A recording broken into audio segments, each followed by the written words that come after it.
A humanidade em tempos sombrios. O Conexo de hoje traz uma discussão sobre o fascismo e acalorada discussão a respeito desta importante parte da história. Será que nós voltamos a viver esses terríveis tempos? A eleição de políticos de direita em todo o mundo, particularmente na Europa, berço da explosão desse regime totalitário, tem levado a uma discussão de caráter muito nacionalista e xenófobo. Para explicar isso, eu vou precisar da ajuda de uma importante filósofa alemã, Hannah Arendt. Hannah Arendt encarou os assuntos mais diversos com a coragem e a prudência de um olhar extremamente sensível sobre o assunto. Nasceu em 1906 na Alemanha, morreu em 1975, portanto viveu todo o período do totalitarismo. Ela é alemã, mulher, judia, foi perseguida, fugiu para a França, foi para os Estados Unidos.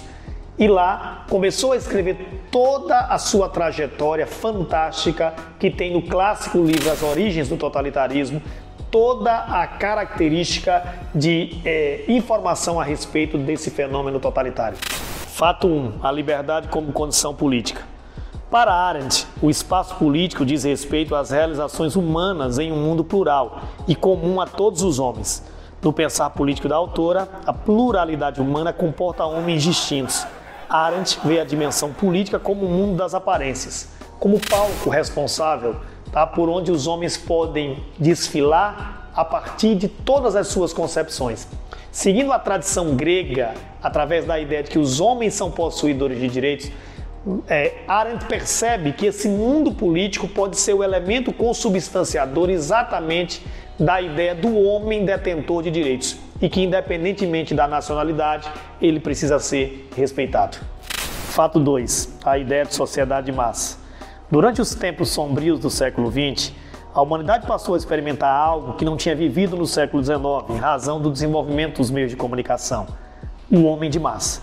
Esse homem de massa é um homem totalmente atomizado, um indivíduo que não tem a capacidade individual de buscar o entendimento das coisas, a não ser através de todo o aparato tecnológico determinado. O homem vive como partícula e é a partir dessa existência como partícula que ele se entende dentro da sociedade. Para Arendt, o objetivo do totalitarismo era reduzir ao máximo a imprevisibilidade da condição humana, tornar esse homem um homem totalmente inerte, onde sua ação política pouco interessava, a não ser repetir de forma condicionada todas as ações do regime totalitário. Sabedores de que os indivíduos atomizados eram importantes, pois os mesmos não conservavam a disposição para a ação, os movimentos totalitários construíram um discurso de não denominação, oferecendo importância a cada indivíduo na construção do movimento. E esse indivíduo, totalmente dividido, sentia-se lisonjeado por fazer parte da causa. Parte 3. O homem de massa. Os movimentos totalitários surgiram em países onde a democracia estava muito falha. O fato de ter surgido na Alemanha e na Itália tem relação direta com o Tratado de Versalhes e as consequências pesadas, o ônus da guerra que esses dois países sofreram durante esse período. As massas inertes, então, passaram a apoiar esses regimes, não por uma questão de consciência, mas sim principalmente pelo desejo de ver esses países, de perceber que essas nações poderiam buscar esse reerguimento diante da condição de desespero que passavam essas duas nações. Em 1958, ao tratar da questão do ser humano no clássico livro A Condição Humana, Arendt percebe que o espaço político foi reduzido à mera condição de subsistência, à esfera do trabalho, à esfera da própria reprodução.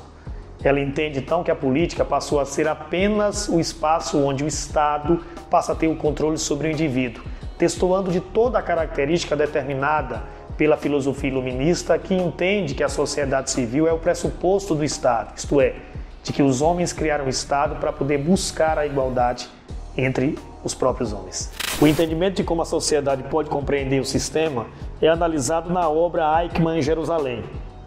Eichmann em Jerusalém é uma obra escrita por Arendt a partir do momento em que ela é contratada para cobrir o julgamento do criminoso de guerra Adolf Eichmann, capturado na Argentina e julgado em Jerusalém.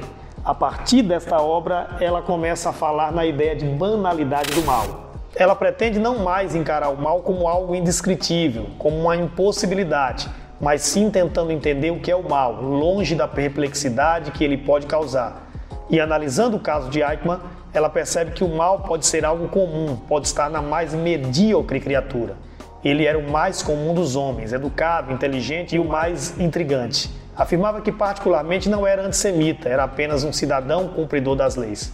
Eichmann foi um dos responsáveis pelo transporte dos judeus até os campos de concentração, particularmente Auschwitz, e não demonstrava remorso nenhum por ser o responsável direto pelas mortes. Afirmava apenas ser um fiel cumpridor das leis do regime nazista. Quais as sínteses e as respostas que nós podemos ter de todas as obras aqui expostas de Hannah Arendt? A ideia do mal banal.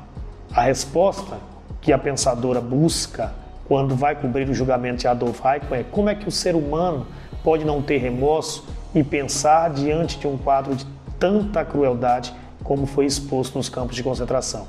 Essa ideia do mal banal, portanto, parte do princípio de que esse ser amorfo, atomizado, era apenas parte da sociedade alemã, isto é, seguidora da lógica de um partido político que estabelecia todas as regras. Vivendo apenas como animal laborante, os homens tecnificam e burocratizam as suas obrigações e se tornam, desse modo, incapazes de pensar as consequências das ordens dadas pelos seus superiores ou grupos. A única coisa que chamou a atenção de Hannah Arendt foi a sua incapacidade de pensar. Ao renunciar ao pensamento, Eichmann destituiu-se da condição de ser dotado de espírito, que lhe possibilitaria o descondicionamento, e assim dizer, não, isso eu não posso. O mal como renúncia à capacidade de julgar. Quando nós pensamos no mal banal, nós pensamos numa sociedade que não consegue enxergar esta capacidade de pensar e onde a moral se torna muito permissiva. Diante dessa condição, toda a sociedade ela passa a seguir de forma muito cega as ordens do líder. As pessoas passam a não ser cidadãs, são devotas, são fiéis. Em trechos de obras cinematográficas importantes, como no filme A Queda, Oscar de melhor filme estrangeiro, mostra uma cena importantíssima da mulher de Joseph Goebbels, Martha, que prefere matar todos os seus filhos a viver num regime que não seja o nacionalsocialismo, isto é, a viver num regime que não seja sob as ordens do nazismo. Em síntese, a falta de compreensão moral nas sociedades contemporâneas. O praticante desse mal banal, ele passa a exercer uma condição no qual todo o Estado e tudo aquilo que o Estado proporciona é visto por ele como algo benéfico para a sociedade, mesmo que consiga ultrapassar todos os limites de uma condição de convivência, principalmente em torno de minorias. Renuncia desse modo à faculdade de julgamento. Em suma, recusa-se a viver com os dons provenientes de suas faculdades espirituais. Pensar, querer e julgar. Ao relacionar o mal ao vazio reflexivo, Arendt aponta para uma possível compreensão da violência nas sociedades contemporâneas.